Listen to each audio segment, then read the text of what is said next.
भाजपा की सरकार जाने वाली है।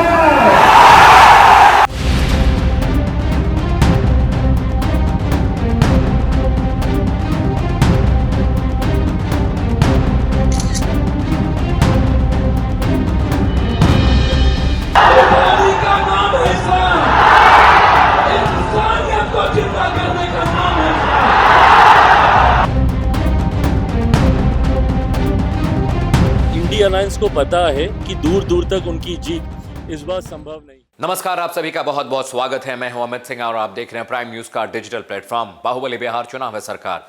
बिहार में होने वाले हैं चुनाव, वहां से जुड़ी हर पॉलिटिकल डेवलपमेंट, वहां होने वाले तमाम जो हलचलें हैं राजनीतिक और साथ ही साथ नेताओं के बयानों को लेकर तमाम चीज़ों से हम आपको वाकिफ कराते हैं, रूबरू कराते हैं। बिहार से दो बड़ी खबरें आज हैं। पहली बड़ी खबर तो यह है कि चिराग पासवान ने एक इंटरव्यू में यह बात कही कि हाँ, मैं मुख्यमंत्री बनना चाहता हूं, लेकिन अभी सही वक्त नहीं है। उन्होंने कहा कि मैं स्थिरता की वकालत करता हूं, मैं चाहता हूं कि राजनीति स्थिरता के साथ करूं।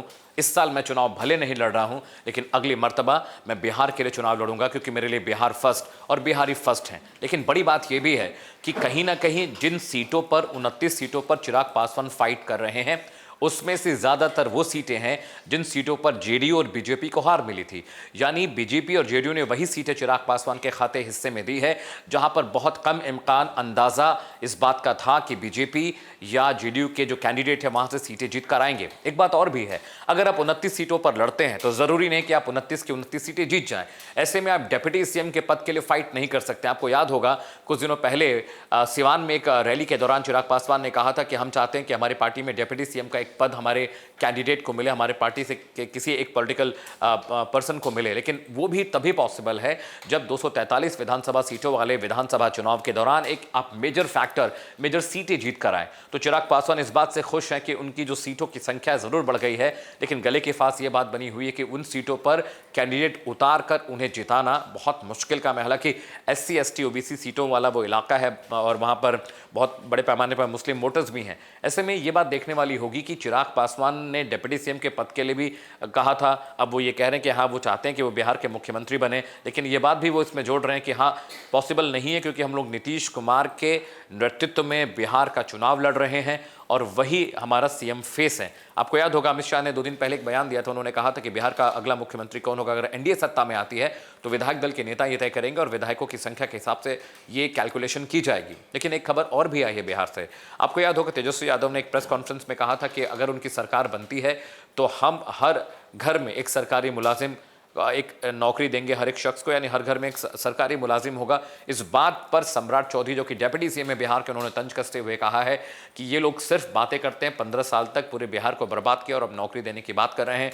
कैलकुलेशंस भी बहुत अजब गजब हैं। अगर आप देखें कि बिहार की आबादी के लिहाज से अगर हर घर में एक नौकरी दी जाएगी तो 2 करोड़ 70 लाख नौकरियां बिहार में सरकार बनने के बाद तेजस्वी कैसे लेकर आएंगे, ये भी बहुत बड़ा सवाल है। एक बड़ी खबर और भी है, आज अशोक गहलोत बिहार पहुंच रहे हैं। बाकायदा वहां पर प्रेस कॉन्फ्रेंस होगी। सूत्र ये बता रहे हैं कि अशोक गहलोत वहां पर तेजस्वी के साथ प्रेस कॉन्फ्रेंस करेंगे और इस बात का ऐलान कर सकते हैं कि तेजस्वी यादव बिहार के मुख्यमंत्री होंगे अगर महागठबंधन जीत कर आता है। तो बहुत सारे कैलकुलेशंस बिहार में हो रहे हैं। सीट बंटवारे को लेकर महागठबंधन के बीच जो रशाकशी, जो लड़ाई, जो नूरा कुश्ती चल रही थी, वो भी अब सामने सतह पर आ गई है।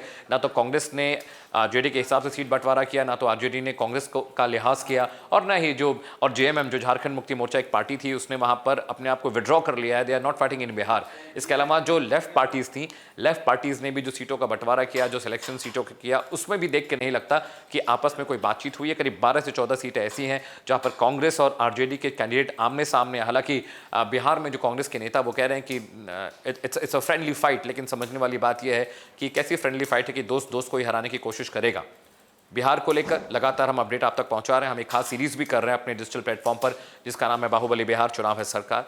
आपके सवाल, आपकी क्वेरीज अगर कोई हैं तो आप हमारे एक्स प्रोफाइल पर, हमारे फेसबुक पर, इंस्टाग्राम पर हमें टैग कर सकते हैं, हमसे सवाल पूछ सकते हैं। साथ ही साथ रोज शाम 7 बजे मैं बिहार इलेक्शन को लेकर डिबेट रोजाना कर रहा हूँ। उस डिबेट से जुड़ी कोई जानकारी आपको चाहिए, वहां पर कोई कॉन्टेंट आप चाहते हैं कि मैं उस पर बहस करूँ, उस पर बात करूँ, तो प्लीज़ मुझे टैग करिए। अभी के लिए फिलहाल इतना ही, लेकिन देश और दुनिया की तमाम बड़ी खबरों के लिए आप देखते रहिए प्राइम न्यूज़ का डिजिटल प्लेटफॉर्म। नमस्कार।